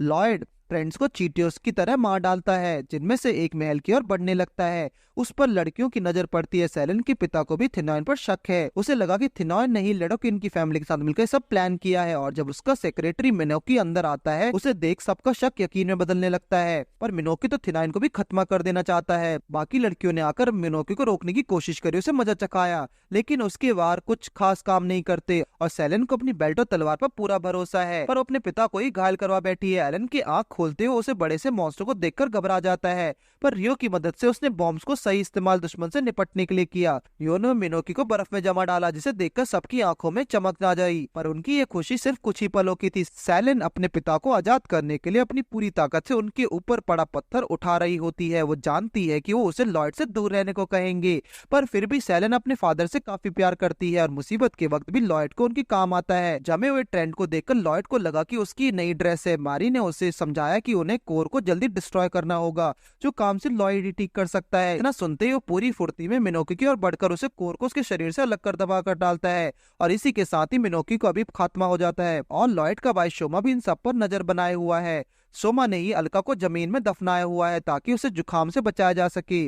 अलका समझ जाती है कि शोमा उसी आदमी के साथ मिला हुआ है जो अलका को खत्म कर डालना चाहता है, पर वो नहीं जानता कि उसकी इस जरूरत का फल क्या होगा। अलका अपनी कोशिश के बाद भी खुद को आजाद नहीं करवा पाती, और शोमा उसे वहीं छोड़कर निकल जाता है। अगले दिन अलका मारी से बात करती दिखती है। होटल की दोबारा मरम्मत करके उसे चमका दिया गया है। थिनाइन को कोबा पर गुस्सा नहीं करना चाहिए था, और सेलेन भी अपने पिता से सारे गिले शिकवे माफ कर लेती है। उन्होंने सेलेन की जबरदस्ती शादी करवाने का गलत फैसला लिया, लेकिन अब उन्होंने अपनी जिंदगी के सारे फैसले सेलेन को खुद के हाथों से सौंप दिए हैं, और आखिर में इस लॉयड को सेलेन की जिम्मेदारी दी गई। सेलेन को लॉर्ड से लपटते देख सारी लड़कियों से चिढ़ने लगी, पर अलका ने अपना दिमाग चलाते हुए कहा कि उसने अपने मैजिक स्पेल से रात भर काफी सारे मेहनत करके महल की मरम्मत की है, इसलिए वो एक मसाज तो डिजर्व करती ही है। लॉयड भी उसके लिए राजी हो जाता है, लेकिन आखिर में उसने अलका को सुप्लेक्स दे डाला। अगले सीन में शोमा उसी बुड्ढे इंसान के पास जा पहुंचा जो अलका को खत्म करने का प्लान कर रहा था। वो मिकिनो नाम की लड़की के साथ यहाँ आता है। कोनो को मेल्टफॉन एक प्रीस्ट जैसा लगा। उसने गलत सोचा, क्योंकि मेल्टफॉन एक तो प्रीस्ट से बिल्कुल उल्टा है।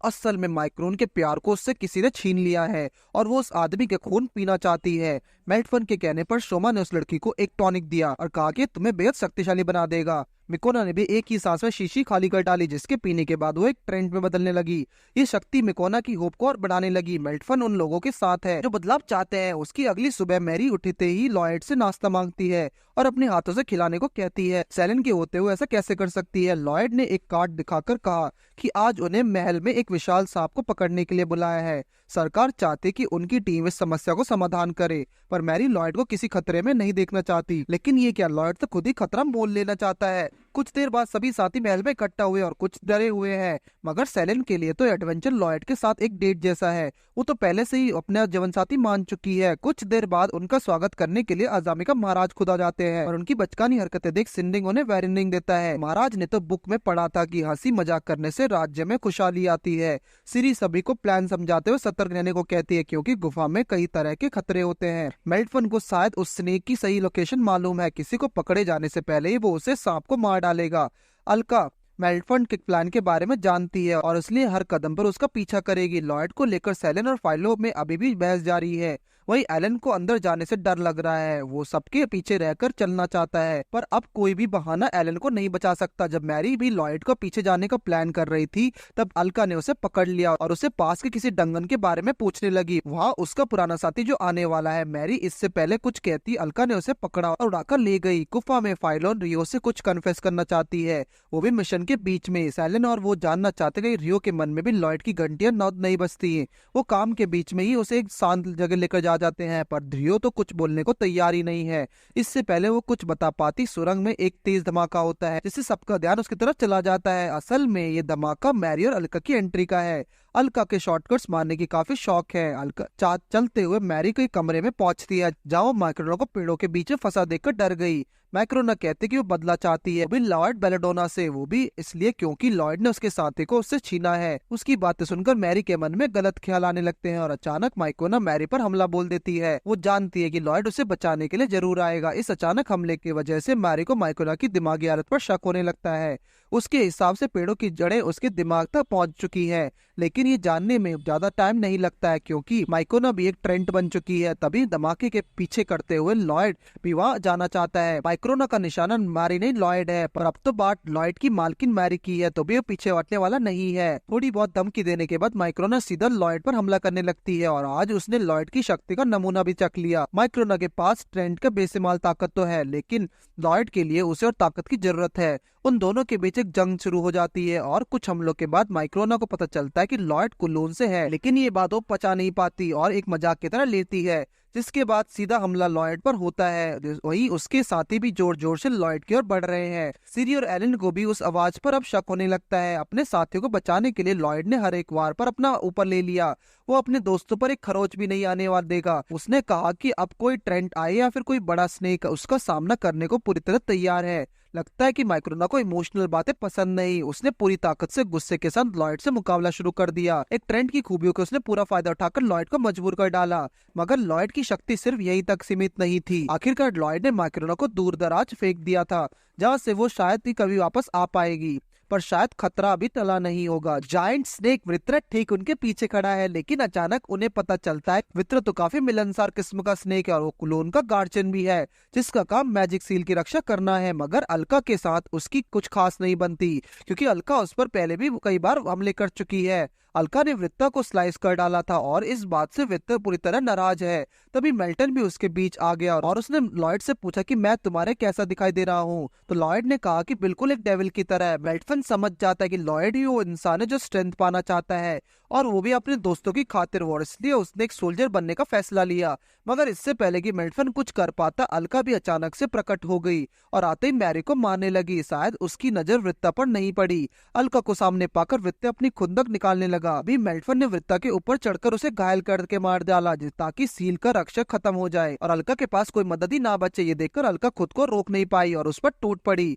मेल्टफन उसे याद दिलाता है कि सेलन के पास जो बेल्ट है वो सील की है, जिसे अलका ने गलती से बेल्ट के शेप में डाल दिया था। अलका अपने किए पर शर्मिंदा है। दूसरी ओर एलन भी दौड़कर अंदर की ओर आता है, डरावनी परछाई पर अटैक करता है। उसके मन में लॉयड के वही शब्द हैं जो उसे बहादुरी दिखाने के लिए मजबूर करते हैं, और इसी बहादुरी के इनाम एलन को अगले दिन महल में दिया जाता है। एलन जानता है कि उसने तो बिल्कुल भी मेहनत नहीं की, पर फिर भी महाराज और उसके साथियों के प्रेशर में इनाम इस एक्सेप्ट करना ही पड़ा। लॉयड के मन में मेल्टफन की और डरावनी छवि बस चुकी है। उसने उस शख्सियत को पहले भी कहीं देखा है और उस शाम सारी लड़कियां जश्न के मूड में है। अलका तो सेलन को कुलून लेकर जाना चाहती है, क्योंकि अब वो उसकी बेल्ट का राज जान चुकी है। जिसके बाद महाराज अनाउंस करते दिखते हैं कि जल्दी अजामी और जियो के बीच मुकाबला होना चाहिए, जिसके लिए उनके दिमाग में एक होनहार लड़के का नाम है, पर इसका पता बाद में चलेगा। फिर लॉयड उसके साथ ही कुलून की ओर बढ़ते हैं। अलका यहाँ मैजिक से भी आ सकती है, लेकिन उसने बताया कि डॉट्स उनका रास्ते में इंतजार कर रहे हैं। रियो के पैसों का प्यार उसे कुलून खींच लाया है, और सेलन को उसका खुद का प्यार लॉयड। वो अब इस गांव से शादी करके लौटना चाहती है। फाइलो को आशा है कि उसे यहाँ कोई टफ अपोनेंट मिलेगा, पर मारियो ने याद कराते कि यहाँ हम वृत्र के लिए आए हैं। पर इस बार साथ में सिंडिक और सिरी भी है, जो महल का काम छोड़कर कुलून की ओर निकले हैं। सिंडिक ने कहा कि असल में राजा ने एलन को सबसे होनहार और बहादुर सैनिक के रूप में चुना है। एलन रोता हुआ लॉयड की मदद मांगता है, उसे इस चुंगल से कौन बचाएगा। मैना फिलहाल उसका ख्याल रखते हुए अलका के साथ सभी साथी एक गुफा के बाहर पहुंचते हैं, जहां उनके सामने एक नई लड़की कदम रखती है, जिसका नाम युगा है। युगा ड्वार्फ परिवार का हिस्सा है। सभी एक ड्वार्फ को अपने सामने देखकर चौंक गए, क्योंकि वो इस जगह पर पिछले 100 सालों से है। युगा ने मारी से कहा कि उसे वो अपनी कैटेगरी में ऐड नहीं ना करे तो अच्छा है। सेलन की बेल्ट जो वृत्र है युगा को देखते रोने लगता है और अलका को अपनी इस हालत का दोषी मानता है। शायद युगा भी जानते थे कि अलका ही हर फसाद के पीछे की जड़ होती है। वो बेवकूफों की मसीहा है। गुस्से में अलका ने युगा का गिरबान पकड़ लिया। तो चलो हम कुलून जाने का वक्त भी हो गया है। कुलून की शांति को देखते ही पहले तो सबको कुलून नॉर्मली लगा, लेकिन वहाँ की शांति और पवित्रता की सबसे अलग बनाती है। लॉयड अपने घर वापस आकर काफी खुश था। ना जाने क्यों सिंडिक और रियो को यहाँ खतरे का आभास हो रहा है। उनके सामने ही दो लोग बिना सीढ़ियों के ऊपर नीचे जाते नजर आते हैं। एक लेडी ऑर्डर लेने आती है, जो एक तीर के जरिए किसी ने किया है, जो उसे पत्थर पर लपेटकर फेंक देती है। लॉयड ने कहा कि ये उनके गांव में नॉर्मल सी बात है। वो लेडी एक आदमी को टॉप में फंसाकर दूर पहाड़ी पर फायर कर देती है। अब ये किसी असली दुनिया में तो पॉसिबल नहीं। लॉयड ने कहा कि जब हमें जल्दी होती है तो हम इसका इस्तेमाल करते हैं। उसकी सभी साथी देखकर हक्के बक्के नजर आते हैं। अचानक वो सब एक बुढ़े आदमी की ओर देखते हैं, जो एक भयानक पिराना का शिकार करते लौट रहा है। फाइलो उसके सामने जाकर उसे चैलेंज कर देती है, क्योंकि उसे वो इंसान जल राक्षस जैसा प्रतीत हुआ। फाइलो पायरेट स्टाइल की प्रैक्टिशनर है। लॉयड ने कहा कि पायरेट स्टाइल हमारे गांव की कॉमन एक्सरसाइजेस है, जो यहाँ नॉर्मल हेल्थ के लिए इस्तेमाल की जाती है। वो बुढ़ा इंसान फिर भी फाइलो को एक नमूना दिखाकर ही वाला था। तभी रियो उसकी मछली अपनी पीठ पर लेने की कोशिश करती है, लेकिन पैसों के लालच में उसका दम निकलने लगा। कुछ देर बाद वो जब लोकेशन पर पहुंचते तो रियो की तो जैसे आत्मा उसके शरीर को त्याग देती है, जिसे देखने के लिए सिरी और सेंडिक बेताब है। अलका ने बताया कि वो चीज गेहूं के खेतों में है। वो दोनों बिना टाइम गवाए खेतों की ओर बढ़ने लगे, जहां उन्होंने अपने पुराने साथी मृत्यु को देखा। उन्हें देखकर मृत्यु की जान में जान आ गई, मगर उसका पहनावा देखकर सिरी की तो जान निकलने जा रही थी। असल में सभी किसान यहाँ इसी तरह के कपड़े पहन कर आते हैं। मृत्यु को लगा कि सिरी कुछ कहने चाहती है। मृत्यु अचानक उससे कहता है कि अगर तुम कुछ खाना चाहते हो तो गेहूं खा सकती हो, यहाँ पर सभी कच्चे गेहूं खाते हैं। इसलिए सिरी ने उसके मुंह पर पंच मार दिया। एक बार समझाने पर भी मैर तो बाज नहीं आता। सिंडिक उससे पूछता कि उसका आजमी लौटने का क्या प्लान है, तो मैर तो कहता है कि उसे नहीं लगता कि आजमी से धोखा करने के बाद वो उसे वापस लौटना चाहेगा। अब मेर्तो को कुलून से प्यार होने लगा, क्योंकि किसान भी सोल्जर जितनी मेहनत करता है। मेर्तो सारी बातें काफी इमोशनल होते हुए कहता है अब यही उसकी जिंदगी है। दूसरी ओर मिस्टर गोरियर कमिन लॉयड का स्वागत करते हैं। सेलन ने समझा कि यही लॉयड का परिवार है, क्यों ना बहती गंगा में हाथ धोने दिया जाए, और सेलन ने ठीक वैसा ही किया और कुछ फॉर्म्स ने उन सबके हाथों में पकड़ा दिए। मगर तभी किसी बड़े विशाल मॉन्स्टर जैसी आहट उन्हें सुनाई देती है। रियो एक्साइटमेंट में बिहार की ओर बढ़ती है, पर उसे नहीं पता कि बाहर सच में एक ड्रैगन है। मगर उससे वहां तो एक बच्चे ही पेपर प्लेन मारकर दफा कर देते हैं, और ये वही पेपर था जो सेलन ने सबके हाथ में पकड़ाया था। उसका मैरिज रजिस्ट्रेशन फॉर्म बच्चों ने हवा कर डाला था। शाम की दावत के लिए बढ़िया तैयारियां चल रही हैं। फाइलो ने आज फायरेट मॉन्स्टर लड़ने के लाख कोशिशें करी, पर वो नामुमकिन रही। आखिर कुलून की शक्ति का सामना कोई आम इंसान कैसे कर सकता है। सबका स्वागत करते हुए अलका ने कहा कि आज लॉयड के साथ मेरी सगाई में आप सबका स्वागत है। कुलून के लोगों ने इस बात को मजाक में ले लिया, जिसके बाद जैसे ये सबने खाना चखा और उसकी खूब तारीफ की, आज की दावत का श्रेय मेर्तो को जाता है। वो हर एक डिश को अच्छे से एक्सप्लेन करता है। मॉन्स्टर्स को खाते हुए सबको थोड़ा अजीब लगा, लेकिन डिनर कमाल का रहा। अब बारी है सफाई करने की, जिसमें रियो बढ़ चढ़कर आगे आई। जब लॉयड की बाकी फैमिली ने उसके दोस्तों को देखा तो उनमें से उसकी गर्लफ्रेंड के बारे में पूछने लगे। वो लॉयड के लिए तो सभी दोस्ती है, उसके परिवार वाले चाहते हैं कि अब उसे अपना साथी चुनने का हक है। उसकी आंटी को तो रियो काफी पसंद आई, क्योंकि वो हर काम के लिए आगे आती है। फाइलो भी काफी स्ट्रॉन्ग लड़की है, लेकिन सेलेन का तो किसी ने नाम भी नहीं लिया। वो अपनी बेल्ट से अपना सर पीटने लगती है। तभी ड्वार्फ लड़की वृत्र को पहचान लेती है। वो वृत्र को एक नया रूप देने के लिए आर्ट तैयार करती है, जो एक बद्दे मॉन्स्टर जैसी है। रात के वक्त युगा और अलका वापस आते हैं और एक अनहोनी के बारे में बात करते नजर आते हैं। युगा कहते हैं कि वृत्र अपने रूप में वापस आने वाला है, पर पता नहीं वो अपने रूप में लौटकर क्या करेगा। वहीं रियो को आज नींद नहीं आ रही है। जब उसने सेलेन की दी हुई ड्रेस से ध्यान से देखी तो फिर से उसके दिमाग में पैसे घूमने लगे। नहाते टाइम भी रियो उस ड्रेस पर एक रिंकल नहीं पड़ने देती। अचानक लॉयड उनके लिए कुछ नाश्ते कमरे में लेकर आया, मगर वो रियो के बारे में नहीं जानता था। फाइलो ने लॉयड को एक किक मार के बाहर कर दिया ताकि वो रियो को उस हाल में देख ले। सेलेन ने गुस्ताखी के लिए रियो को अपनी बेल्ट से बांधकर उसका रोल बना दिया। मैर्तो मारी के सामने जाकर अपनी गलती की क्षमा उससे मांगता है। उसे देखकर मारी को अपनी और अलका के बीच की जुगलबंदी याद आ गई। मैर्तो बताता कि एक दिन एक दुकानदार उसके पास आया, जिसने उसे एक अजीब दिखने वाला अंडा दिया। पता नहीं वो कौन सी घड़ी थी। जब उस मैर्तो उस अंडे के महाराज के सामने ले गया, उसके असर के बाद से ही मैर्तो के मन के सारे पश्चाताप और उसकी अच्छाई खत्म होने लगी। कोई अनजान शक्ति उसके मन को घेरने लगी थी। सीरी को याद आया कि उस दिन मैर्तो का स्वभाव थोड़ा बदला हुआ था, पर मैर्तो को तो ये याद नहीं कि वो अनजान इंसान था कौन। शायद वही डीमन लॉर्ड का शिकार था जो मैरी के पिता को कंट्रोल कर रहा था। मैर्तो को इतना याद है कि उसने पूछा था कि मैं कैसे दिख रहा हूँ। अगली सुबह सभी को जल्दी उठना पड़ा, वो भी सिर्फ वृत्र के लिए। पर अलका को भी अभी वापस लौटकर सोना चाहती है। वृत्र उसके स्वभाव से थोड़ा नाराज है। वृत्र ने कहा कि अलका हमेशा ही लापरवाही करके नई मुसीबतें खड़ी कर देती है। आज लॉयड का मूड थोड़ा शांत है। युगा ने पूछा कि कहीं तुम दोनों के बीच कुछ हुआ तो नहीं, पर वृत्ता को छोड़कर सभी फिर से लॉयड के लिए लड़ने लगे। कुछ देर बाद वो सब लास्ट डंगन में पहुंचने वाले थे, जो दिखने में एक झील जैसा बिल्कुल नहीं है। रियो को लगता है कि जरूर खजाना होगा। अलका ने बताया कि अंदर डीमन लॉर्ड्स का खजाना है। युगा कहती कि जिस भी डंगन में आज तक उन्होंने कदम रखा है उसे ड्वार्फ्स द्वारा ही बनाया गया है। इस बात पर शायद ही कोई भरोसा करेगा। पहले लोगों के लिए ड्वार्फ्स के बारे में जानना ही बड़ा सरप्राइज हो गया, और लॉयड एक मॉन्स्टर से लड़ने के लिए बेताब है।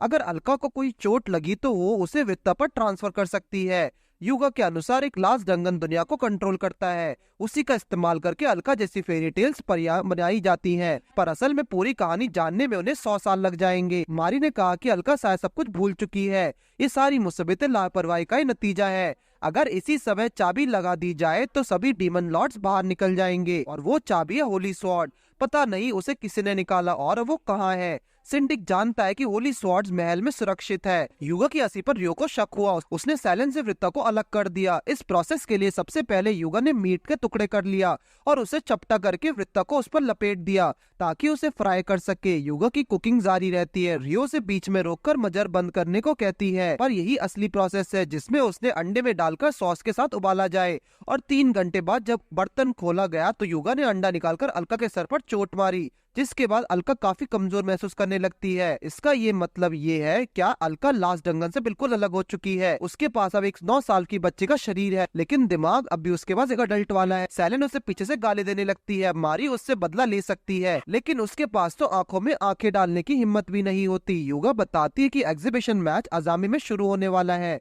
लॉयड एलन को चेयर करने के लिए तैयार है। फिलहाल युगा के पास भी कुछ खास करने को नहीं है, इसलिए वो भी साथ चलना चाहती है। सबसे पहले लॉयड गांव वालों से विदा लेगा। अलका ने जाने से पहले युगा से कुछ बात करना चाहती है। वो दोनों जंगल की ओर बढ़ते हैं। अलका बात को जल्दी खत्म करके लॉयड के पास लौटना चाहती है ताकि वो उसके साथ टाइम बिता सके, मगर अचानक अलका एक गड्ढे में गिर जाती है। युगा ने कहा कि ये तो सिर्फ एक जंग का ऐलान है। अब युगा जानती है कि होली स्वॉर्ड कहाँ है और उसका क्या करना है। लास्ट डंगन को खोलना बाएं हाथ का खेल है। युगा ने वृत्ता को आजाद करवाने का नाटक कर उसे कैद कर लिया। अब सब कुछ उसके हाथों में है। प्लान युगा के मुताबिक जा रहा है। अलका को सिर्फ एक काम करना है, बस इंतजार। सेलेन कुलून को छोड़ने से पहले उसे मिस करने लगती है, पर उसे अब तो आदत डालनी पड़ेगी क्योंकि लॉयड से उसकी शादी होने जाने वाली है। तभी युगा उनके पास आती है और वो भी अकेले। वो कहती है कि अलका कुछ वेपन्स इकट्ठे करने में बिजी है। मैरी तो उससे वैसे ही डरती है, इसलिए वो सबसे अलग चलेगी। युगा ने कहा कि लॉयड के आने पर उसे अलका के बारे में कुछ बताना चाहती है। रियो को लगा कि वो जरूर कुछ छिपा रही है। उसके उनके जाते ही लॉयड भी वहाँ आ गया। युगा कहते कि बाकी सब तुम्हें अकेले छोड़कर ऐसे ही चले गए और अलका शायद कहीं बेहोश हो गई है क्योंकि वो पहले ही काफी कमजोर हो चुकी है। लॉयड उसे ढूंढने के लिए जंगल की ओर भाग जाता है। शहर से निकलने से पहले सिर्फ मैर्थो को गुड बाय कहना चाहती है और तभी मैर्थो अचानक प्रकट हो जाता है। वो जानता है कि सबको रास्ते में आराम और खाने की जरूरत पड़ेगी, इसलिए वो जरूरत का सामान लेकर आया है। युगा बताते कि लॉयड को उसने अलका की मदद के लिए छोड़ दिया है। सिरी मैर्थो को पकड़कर साथ ले जाती है। सब कुछ युगा के प्लान के मुताबिक जा रहा है। युगा उसे अपना आर्म सही करने का तरीका बताकर वहाँ से चली जाती है। शायद वो रियो को कुछ इशारा देना चाहती है। रियो अच्छे खासे फायदे के बाद भी अपना आर्म बेचने की सोच रही है। तभी मैना आकर उसका ध्यान भटका देती है। मैना ने बताया कि वो फिलहाल पेट्रोलिंग पर है, उसके पास कुछ स्टिक्स है जिन्हें वो गिफ्ट बता रही है। कुछ देर बाद वो दोनों रियोल के पास जाते हैं। मैना ने सीख कबाब उसी के साथ खरीदे थे। रियोल ने कहा कि खाली टाइम में उसने एक बुक लिख डाली है जिसने अपने बॉस को काबू में करने का तरीका लिखा है। ये बुक कमजोर लोगों के लिए वरदान जैसी है। मैना को उम्मीद है कि जल्दी ही रियोल की तबीयत सही होगी और वो सब होली सॉर्ट के बारे में कुछ कर पाएंगे। रियोल को भी उस शख्स के बारे में याद नहीं जिसने उसे होली सॉर्ट के राज बताया था। बस उसे इतना याद है कि उस शख्स ने अपनी पर्सनैलिटी के बारे में पूछा था कि मैं कैसा दिख रहा हूँ, और एक आवाज उसने और सुनी थी। वो अकेला नहीं था, शायद एक बच्चा भी उसके साथ था। ऐसी आवाज जैसे कोई बच्चा कैंडी खा रहा हो। रियो को तो पहले से युगा पर शक है, पर उसे यकीन करने के लिए और सबूत चाहिए। सिंडिक ने रियो और मैना को देखकर उन्हें नया काम दिया। कल अजामी और जियो के राजा स्टेडियम देखने आया है, तो सिक्योरिटी की जिम्मेदारी उन दोनों के हाथों में देना चाहता है। मैना को सिंडिक अपने साथ खींचकर ले जाता है। अब टाइम वेस्ट नहीं करना चाहिए। सैलिन इस टाइम का इस्तेमाल लॉयड को लव मैसेज भेजने में करना चाहती है। तभी उन्होंने डरे हुए एलन को देखा। उसे ये सब शोभा नहीं देता। आखिर वो अजामी का रिप्रेजेंटेटिव जो है। इस बात से तो एलन तंग आ चुका है। हर कोई उस पर उंगली उठा रहा है। हर एक जिम्मेदारी उसके पीठ में तीर की तरह चुभ रही है। उन्होंने स्टेडियम में मौजूद शोमा और मेल्टफन को भी देखा, जिसके बाद महाराज ने बाहर आकर सबसे हाथ मिलाया। उसके सामने आते रियो झुककर कहती है कि हमें एग्जीबिशन पोस्टपोन कर देना चाहिए। महाराज इस तरह के कैडेट्स को देखकर नाराज है, पर सिंडिक के कहने पर वो रियो की बात मान लेता है। अब राजकुमारी मारिया का जब उसे नाम सुनने को मिला तो उसका ध्यान अपनी बेटी की ओर चला ही गया। वहीं अलका अभी तक फंसी हुई है। वो जानती कि मैच शुरू हो चुका होगा, लेकिन टाइम निकला जा रहा है। पर तभी उसका गुफा का मुंह खुलता है तो लॉयड की आवाज उसके कानों में पड़ते ही वो चौंक जाती है। जब अलका ने पूछा कि लॉयड यहाँ तक कैसे पहुंचा तो उसने बताया कि वो पूरे गांव और जंगल में अलका को ढूंढ रहा था, पर उसे याद आ गया कि वो एक दिन वो भी एक गड्ढे में गिरा था, तो अलका भी वहाँ पर हो सकती है।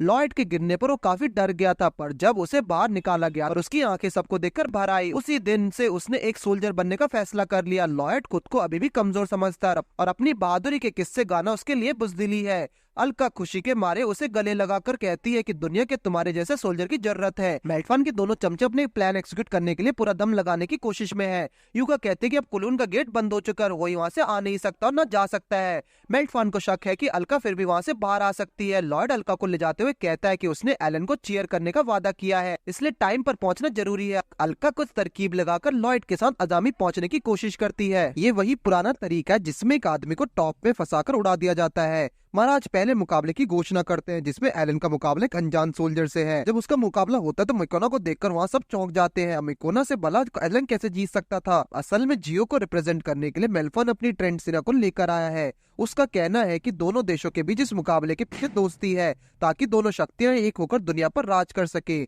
उसका महाराज को ट्रेंड की शक्ति के बारे में बताया जाता है। वो आजामी से फाइनेंशियल मदद चाहता है और अगर वो नहीं मिले तो मेल्टफॉन के पास दूसरे तरीके भी है। जब सिंडिक और मैना उसे रोकने की कोशिश करे तो शोमा ने उसने चौकन्ना कर दिया। महाराज ने कहा कि वो भली बात ही जानता है कि डीमन लॉर्ड के वाक्य ने उसे प्रजा को कितना परेशान किया था। ताकत की उन्हें सख्त जरूरत है, लेकिन फिर भी वो मेल्टफॉन के ऑफर के लिए साफ इनकार कर देता है। शायद युगा को उसी का इंतजार था। अब उसने अपनी अगली चाल पहले से तैयार की हुई है। जैसे वो नीचे आती है तो सभी लड़कियां उसे घेर लेती है और उसकी धोखेबाजी की वाकई तारीफ करते हैं। लेकिन रियो कहती है कि अब वो कुलून में नहीं बल्कि आजामी में है, इसलिए चालाकी की अब कोई गुंजाइश नहीं। सैलिन के लिए लॉयड ही सब कुछ है और उसके लिए वो युगा को क्या किसी से भी लड़ सकती है। आज की जीत लॉयड के लिए होगी। युगा और बातें ना करते हुए कुछ बॉम्ब्स निकालकर फेंकती है जिनमें से सैकड़ों टिड्डे बाहर आ जाते हैं। कई सारे मासूम लोगों की जान का निशाना बनाया गया, मगर सिंडिक के कहने पर वहाँ मौजूद हर इंसान लड़ने के लिए तैयार हो जाता है। जब शोमा ने अपनी ताकत के डींगे मार रहा था तो मैट तो पीछे से आकर उसे चौकन्ना कर देता है। उसे तो शोमा पर पहले से शक था, वो उसे भी एग्रीकल्चर की भाषा में समझाने वाला है। देखते ही देखते मैर्थो ने अपनी ट्रेडिशनल ड्रेस फिर से पहनकर सबको औकात दिखा दी। मैर्थो के पास शोमा के हर मामले का जवाब है। जब मैर्थो ने उसे लॉयड के बारे में पूछा तो शोमा ने बताया कि वो जानता है कि उसे क्या करना है। शोमा इस दुनिया से बोर हो चुका था और उसने लॉयड को एक महान सोल्जर बनने के लिए इसलिए भेजा ताकि पीछे से शोमा अपने कारनामों को अंजाम दे सके। वो मैर्तो को छूते ही अपनी असीम शक्ति से दूर फेंक देता है। काफी सारे उड़ते हुए कीड़ों से मुकाबले करना अब सोल्जर्स को भारी बनने लगा। जब मिकोना गुस्से में मैरी की ओर बढ़ते तो सभी घबराने लगे, पर आखिर में उसने मैरी के साथ कुछ अनचाहा करना शुरू कर दिया जिसकी किसी ने कल्पना भी नहीं की होगी। सिंडिक और शीरी को मेल्टफान ने बेहोश कर डाला। जब एलन अचानक आकर उसका हाथ शरीर से अलग कर देता है तब मेल्टफान उन्हें अपना असली रूप दिखाता है। एलन ने कहा कि तुम इंसान तो नहीं हो सकते, जिसके बाद मेल्टफान अपनी कहानी सुनाते हुए बताता है कि मेरा जन्म रुनेस में हुआ है, वो भी किसी सुपर ह्यूमन की तरह जो टेक्निकली तो एक इंसान ही है। जब दुनिया में अंधेरा छाया था तो अलका ने उसे अपनी स्पेशल शक्ति से एक उम्मीद की किरण के रूप में जन्म दिया। काम के बाद मेल्टफान को खत्म किया जाता था पर वो अपना अस्तित्व के लिए लड़ा। जैसे जैसे टाइम बीता मेल्टफान के दुश्मन कम होते गए और उसका अस्तित्व इतना गड़बड़ा गया कि हर इंसान को अलग रूप में दिखाई देने लगा। अगर ये सब सच भी है तो सवाल ये है कि एक हीरो ने विलन का रूप क्यों लिया। अब मेल्टफान चाहता कि वो अलका को खत्म करके एक नए हीरो का अभिषेक करेगा, क्योंकि जब एक हीरो ही नहीं रहेगा तब उसे खत्म करना नामुमकिन हो जाएगा और वो अभिषेक करेगा लॉयड बेल्डोना का। तभी एक तेज धमाके के साथ लॉयड मैदान में प्रवेश करता है जो सबके लिए एक सरप्राइज है, पर लॉयड बिल्कुल नहीं जानता था कि यहाँ क्या चल रहा है। वो तो सिर्फ अलका को चीयर करने आया है। युगा को देखकर वो कहता है कि अलका तुमसे कुछ बात करना चाहती थी। उसने चिल्लाते हुए कहा कि जब तक वो वित्र के आजाद करने में मदद नहीं करेगी तब तक वो हर जगह उसका पीछा करता रहेगा। लॉयड उसे अच्छाई का लेक्चर देने लगा। युगा साफ कर देते कि उसका वित्र से कोई लेना देना नहीं, अब वो सिर्फ डीमन लॉर्ड्स को आजाद करने का अपना सपना पूरा करना चाहती है। मारी लॉयड को युगा की सारी धोखेबाजी के बारे में बता देती है और कहती है कि जब तक स्टेडियम कीड़ों से घिरा रहेगा यहाँ पर कोई भी मैच स्टार्ट नहीं किया जा सकता, क्योंकि अब लॉयड युगा को जान चुका है। वो सीधे उस पर हमला कर देता है। युगा ने जैसे तैसे खुद को बचाया। वो कुलून वासियों की ताकत से भलीभांति परिचित है, इसलिए उसने पहले से तैयारी की हुई थी। युगा एक मॉन्स्टर को लॉयड के सामने खड़ा कर देती है। आते ही उसे स्टोन मॉन्स्टर ने माइक्रोनो को अब्सॉर्ब कर लिया। मारी ने लॉयड से कहा कि उसे माइक्रोना को बचाना होगा।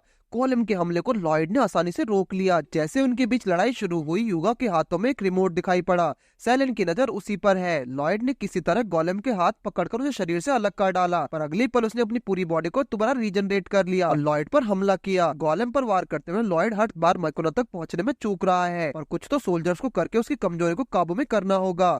रियो ने कहा कि मिकोनो की शक्ति ही गोलेम को रीजनरेट करने में मदद करती रही है। अगर किसी तरह मिकोनो को जगा दिया जाए तो वो खुद को आजाद करवाने में दम रखती है। गोलेम लॉयड को खिलौने की तरह इधर उधर फेंकने लगता है, जिस बीच लॉयड फिर से खुद को कमजोर महसूस करता है। फाइलो इंसेक्ट से लड़ने जाते हुए बाकी दोनों लड़कियों को महाराज के पास भेज देती है। लॉयड का हाल भी इस वक्त काफी बुरा है। तभी मैर्तो आता है और लॉयड को जगाने की कोशिश करता है और उसे अपना सोल्जर बनने का सपना याद करवाता है। मिकोनो को जगाने की कोशिश भी की जाती है। मैर्तो गोलेम से लड़ने के लिए अपनी जान लगा देता है। लॉयड को भी अब अपना सपना याद आने लगता है। रियो मिकोनो को मारी के रुमाल दिखाता जिस पर उसका नाम लिखा हुआ है। ये सुनते जैसे उसका कान खड़े हो गए।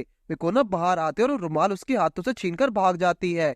युगा का ध्यान भटककर सैलन से वृत्त की बॉल उसे छीन ली और वृत्त को बाहर आने के लिए डांटने लगी।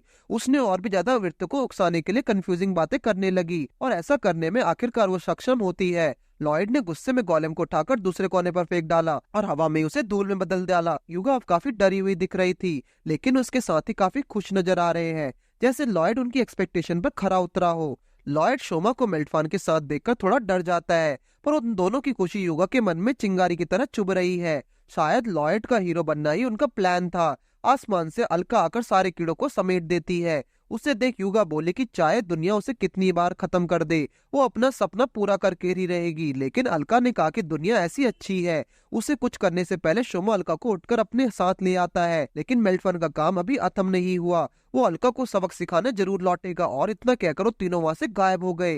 जिसके बाद हम सीधा मारी के घर चलते हैं, जहां अलका को फिर से एक बार सैलन अपनी बेल्ट से रोक लेती है और कहते कि तुम अपनी बेल्ट का इस्तेमाल बिल्कुल एक छिपकली की तरह करती हो। जिसके बाद पहली बार मैरी ने अलका को टपली मारकर उसे रोका। वहीं रियो ने भी अपना रास्ते में खड़ी सैलन को साइड में कर दिया और एक लजीज दावत के साथ इस कहानी का भी अंत होता है। अगर आपको इस सीरीज अच्छी लगी तो चैनल को सब्सक्राइब करके वीडियो को लाइक करिए।